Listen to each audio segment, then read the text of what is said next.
हरिओम। एक दिन मैं इन लोगों को बता रहा था कि दूध को जितना घोट कर पियोगे, गाढ़ा कर कर, उतना ही अधिक स्वाद आएगा। दूध को घोटेंगे तो दूध का पानी जल जाएगा और शुद्ध दूध रह जाएगा। जीवन में हम ऐसी ही 4 परिस्थितियों से अपने को अपना निरीक्षण कर सकते हैं, अपने को जांच सकते हैं, अपना परीक्षण कर सकते हैं। 4 स्थितियां बन सकती हैं। पहली, दूध में पानी अधिक हो, दूध कम हो। दूसरी, दूध में दूध अधिक हो, दूध की मात्रा अधिक हो, पानी की मात्रा कम हो। तीसरा, दूध और पानी बराबर बराबर की मात्रा में हो। और चौथा, प्योर दूध हो, शुद्ध।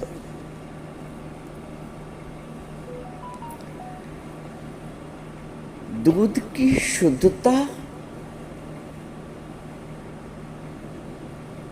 दूध के स्वाद को बढ़ाती है। दूध की शुद्धता दूध के स्वाद को बढ़ाती है। अभी आप बहुत ही सूक्ष्म अध्ययन करेंगे और समझेंगे। एक 5वीं स्थिति भी है। 4 स्थिति मैंने बताई, एक 5वीं स्थिति है जिससे सब कुछ संभव हो जाता है।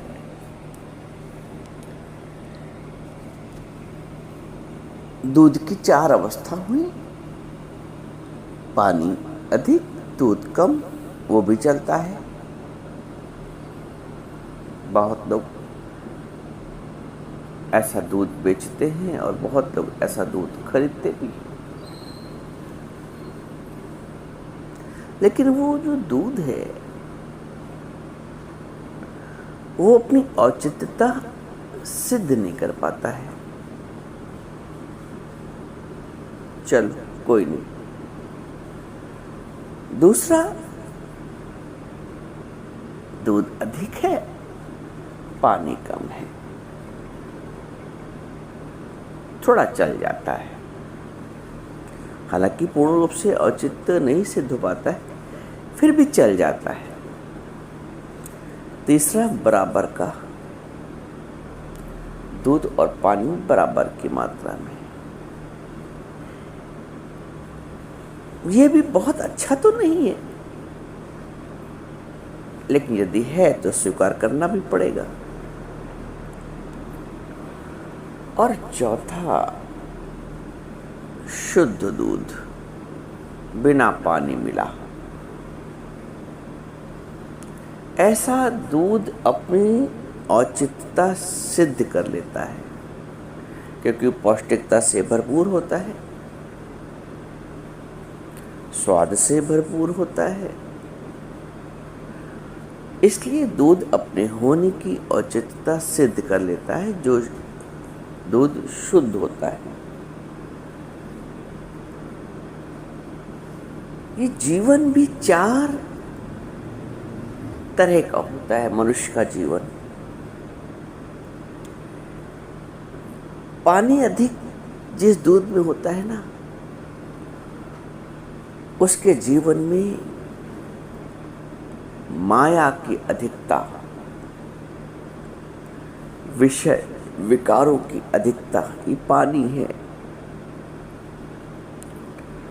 दूध है शुद्ध आत्मभाव, प्रेम भाव, भगवत भाव। बहुत से ऐसे मनुष्य होते हैं जो थोड़ा बहुत भगवत भाव रखते हैं। 20% और 80% संसार का भाव, संसार की प्रधानता, स्वार्थ की प्रधानता, संबंध की प्रधानता, और 20% समय मिला तो ईश्वर का चिंतन। यहाँ एक परिस्थिति और हो सकती थी, हमने लिया नहीं। वो परिस्थिति ये होती है कि जब जो व्यक्ति नास्तिक होते हैं ना, जो बिल्कुल ही ईश्वर का चिंतन नहीं करते हैं, उनका जीवन केवल पानी होता है, केवल पानी।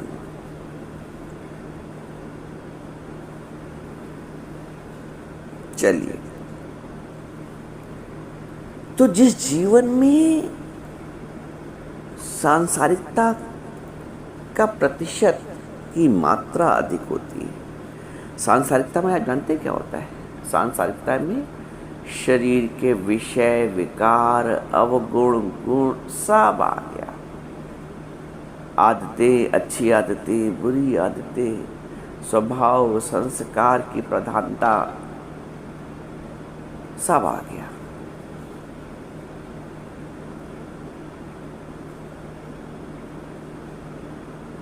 ऐसे व्यक्तियों का जीवन समस्याओं से, चिंताओं से भरा होता है, तू मैं से भरा होता है। दूसरे व्यक्ति हैं जिनमें दूध की मात्रा अधिकता, अर्थात परमात्मा भाव को अधिक महत्व दिया जाता है। वो ईश्वर पे सब कुछ छोड़ देते हैं, वो तू मैं में नहीं पड़ते हैं।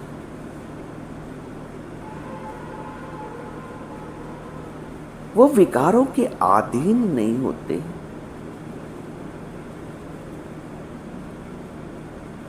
उन्होंने ईश्वर का सहारा लिया होता है।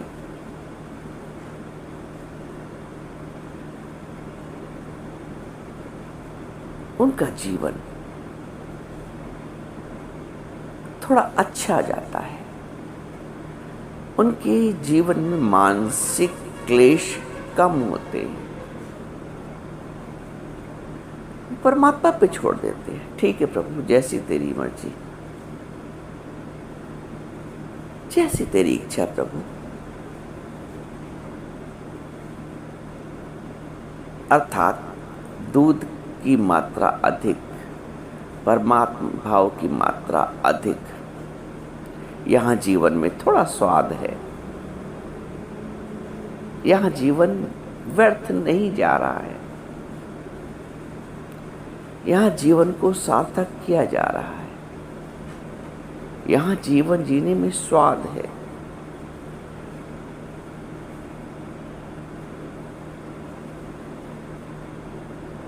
यहाँ जीवन जीने का अर्थ प्राप्त हो रहा है।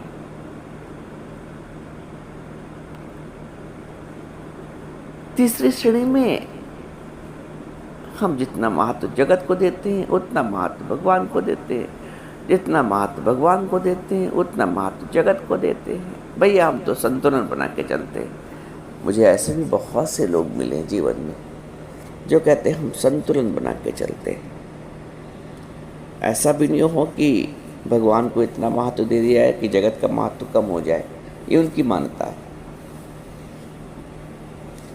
तो ये कहते हैं कि मैं तो संतुलन बना के चलता हूँ, हम तो संतुलन बना के चलते हैं।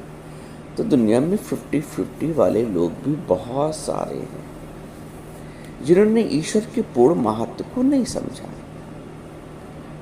उन्होंने संसार को भी उतना ही महत्व दिया है, विषय, विकारों, आदतों, संस्कारों को भी उतना ही महत्व दिया है जितना वो भगवान को देते हैं। वो कहते हैं कि ऐसा नहीं होना चाहिए कि भगवान के आगे या भगवान को हम इतना महत्व दें कि संसार की अवहेलना हो जाए, ये उनकी मान्यता होती है। अब उनसे कोई पूछे कि मीराबाई जी ने क्या किया, प्रहलाद ने क्या किया,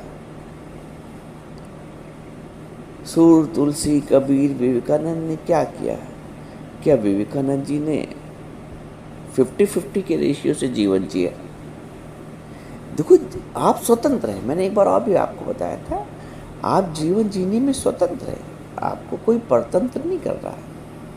ईश्वर ने स्वतंत्र कर रखा है। ईश्वर ने स्वतंत्र कर रखा है मनुष्य को। तो आप स्वतंत्र हैं, लेकिन आपके पास आपकी स्वतंत्रता को प्रयोग करने के लिए विवेक भी है। अधिकांशतः ऐसा होता है कि हम विवेक का प्रयोग किए बिना पूरा जीवन जी जाते हैं।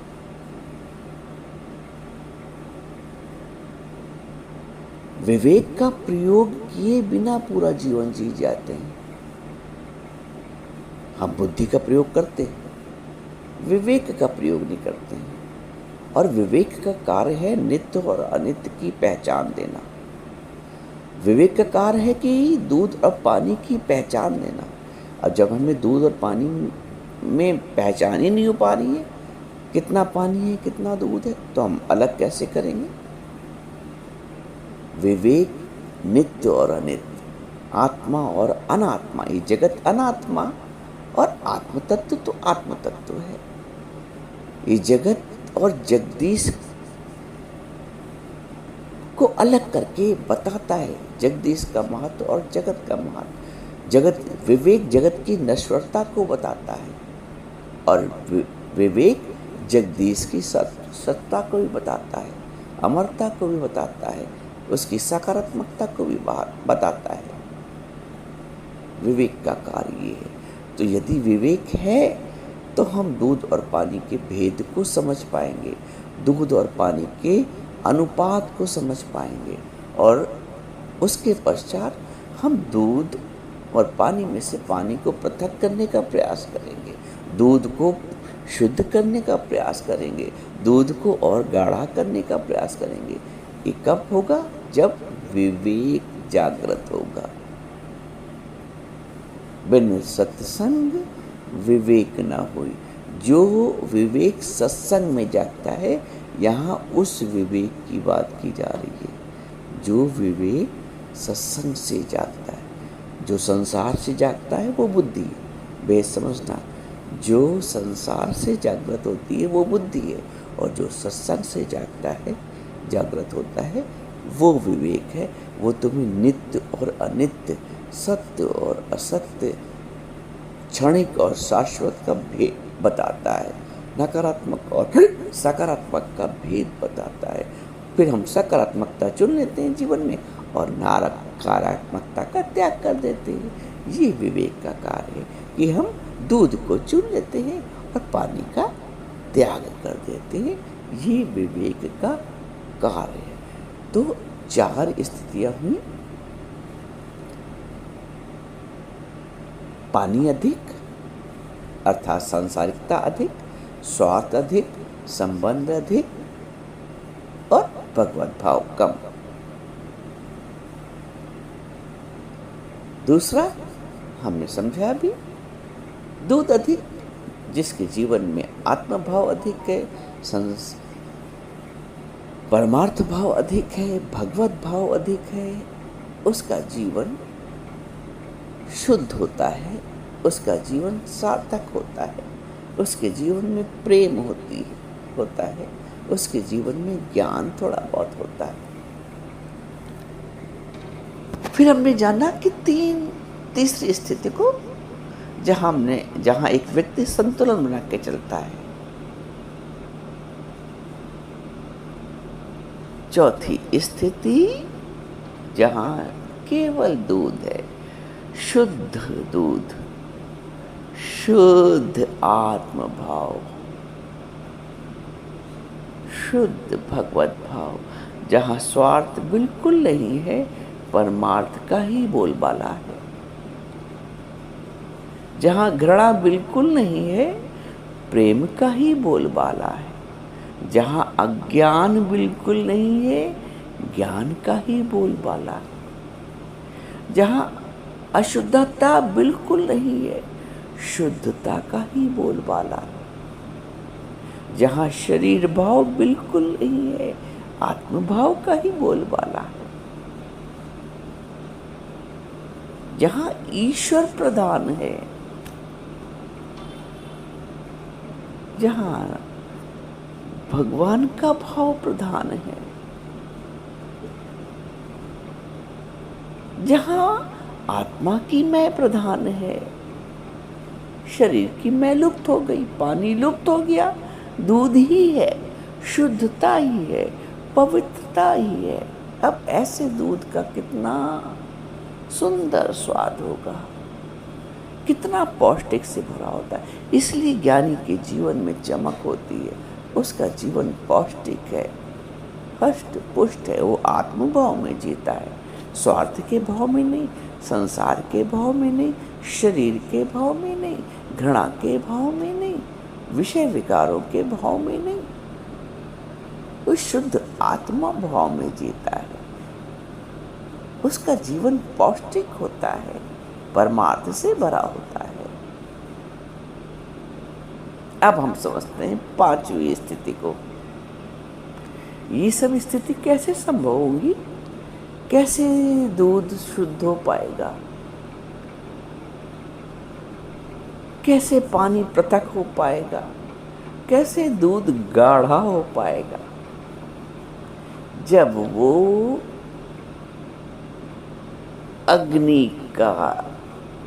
अग्नि की शरण लेगा, अग्नि के संपर्क में आएगा, अर्थात गुरु वो अग्नि है, ज्ञान अग्नि है, जो पानी को जला देती है और दूध को बचा देती है, पानी को समाप्त कर देती है और दूध को गाढ़ा कर देती है। जीवन में स्वाद आ जाता है। तो जिसके जीवन में ज्ञान अग्नि रूपी गुरु है, ये पांचवी स्थिति है। बिना अग्नि के दूध गाढ़ा कैसे होगा? बिना अग्नि के दूध पवित्र कैसे होगा? बिना गुरु के जीवन में ज्ञान कैसे आएगा? बिना गुरु के ज्ञान में जीवन में हरि कैसे मिलेगा? बिना गुरु के आत्मभाव कैसे जागृत होगा?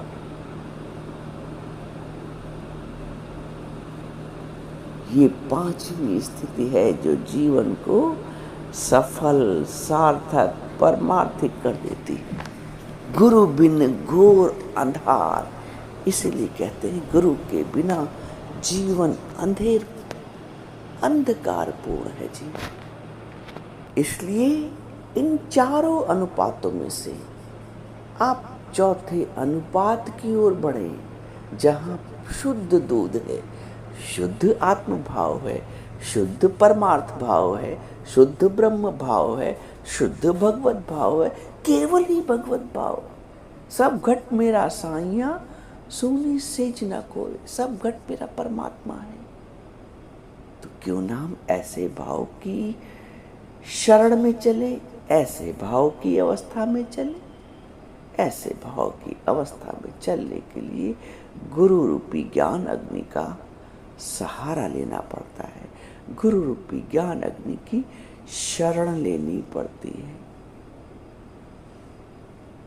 आइए हम सब अपना जीवन शुद्ध, पवित्र, परमार्थ भाव से भरा, प्रेम से भरा बनाएं, भक्ति से भरा बनाएं, ज्ञान से भरा बनाएं। आवश्यक है गुरु की शरण। गुरु की शरण तेरे आना ही बहुत है, बोल के ना बोल, पछताना ही बहुत है।